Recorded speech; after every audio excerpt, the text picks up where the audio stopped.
বন্ধুরা, একটা মায়ের জীবনে সবচেয়ে ভয়ানক মুহূর্ত কি হতে পারে যখন তার ছোট্ট মেয়েকে, তার গুড়িয়া শক্তিকে এক নিষ্ঠুর হাত উঁচু থেকে ফেলে দেয়, আর সেই মা চিৎকার করে ওঠে, আমার শক্তি।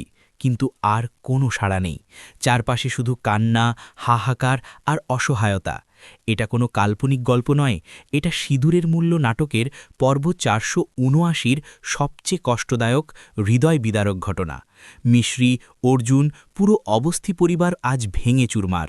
অনামিকা আর অভিমন্যুর ষড়যন্ত্র কি সফল হয়ে গেল? শক্তি কি সত্যিই চলে গেল, নাকি এর পিছনে আরও বড় টুইস্ট লুকিয়ে আছে? আজকের এই ২০ মিনিটের ভিডিওতে আমরা পুরো পর্বটা খুব বিস্তারিতভাবে ধাপে ধাপে বুঝিয়ে দেব, যাতে আপনি প্রতিটা ইমোশন অনুভব করতে পারেন।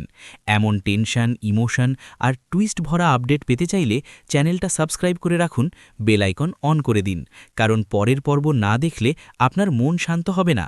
আর এই সিরিজের সাথে যুক্ত থাকার জন্য এটাই সেরা উপায়। চলুন শুরু করি এই হৃদয় ছুঁয়ে যাওয়া পর্বের পুরো বিবরণ। হ্যালো বন্ধুরা, স্বাগতম আমাদের চ্যানেলে। আজ আমরা বিস্তারিত আলোচনা করব সিঁদুরের মূল্য নাটকের পর্ব নম্বর ৪৭৯ নিয়ে।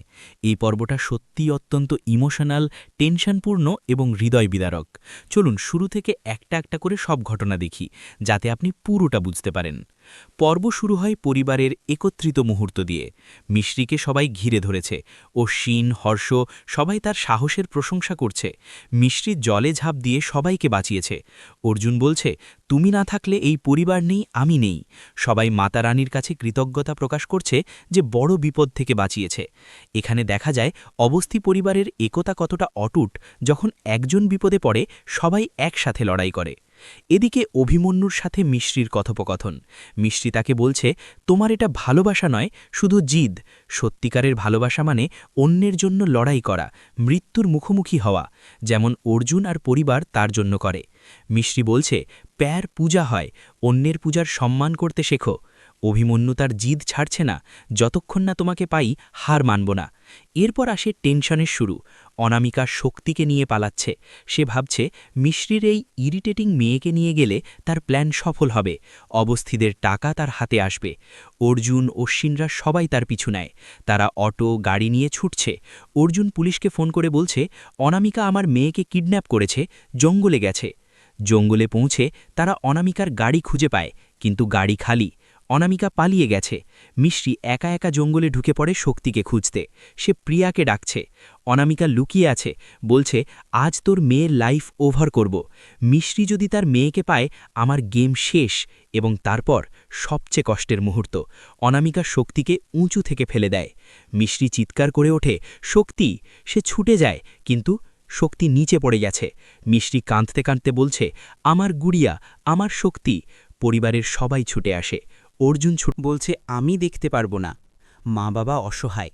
মিশ্রি ভেঙে পড়ে, মাতারানী এটা করতে পারেন না, এত ছোট্ট বাচ্চা। অনামিকা হাসছে, আজ আমি জিতে গেলাম। তোর চড় খেয়ে আমার চোখে জল আসেনি, কিন্তু তোর আত্মার রক্তের জল ছাড়বে। পরিবার কাঁদছে। মিশ্রি অশ্বিনকে বলছে, বল এটা স্বপ্ন, এটা মিথ্যে, কিন্তু সত্যি। অভিমন্যু এখনও হুমকি দিচ্ছে, মিশ্রি যদি আমার সাথে শাদী না করে, তোমার শক্তির জান যাবে। বন্ধুরা, এই পর্বে সিন্দুরের মূল্য নামটা আরও গভীর হয়ে উঠেছে। সিন্দুরের মতোই অমূল্য একটা ছোট্ট প্রাণ, মিশ্রির মাতৃত্ব, পরিবারের ভালোবাসা, সব কিছু ঝুঁকিতে। এটা কি শেষ, নাকি পরের পর্বে বড় টুইস্ট? শক্তি কি ফিরবে? অনামিকা অভিমন্যুর শাস্তি কবে হবে? এই পর্ব দেখে আপনার চোখ ভিজে গেছে? কমেন্টে জানান আপনার মতে পরের পর্বে কি হবে, শক্তির মিরাকেল নাকি আরও কষ্ট। লাইক করুন যদি পরিবারের একতায় বিশ্বাস করেন, শেয়ার করুন যাতে আরও অনেকে এই ইমোশনাল জার্নি দেখতে পারে। আর হ্যাঁ, এমন রিয়েল টাইম বিস্তারিত রিক্যাপ আর এক্সপ্লেনেশন পেতে চাইলে চ্যানেল সাবস্ক্রাইব করে রাখুন। না করলে পরের পর্বের আপডেট মিস হয়ে যাবে আর মনটা অস্থির থাকবে। বেল আইকন প্রেস করুন যাতে নোটিফিকেশন আসে। পরের ভিডিওতে দেখা হবে। জয় মাতা রানী। ধন্যবাদ সবাইকে।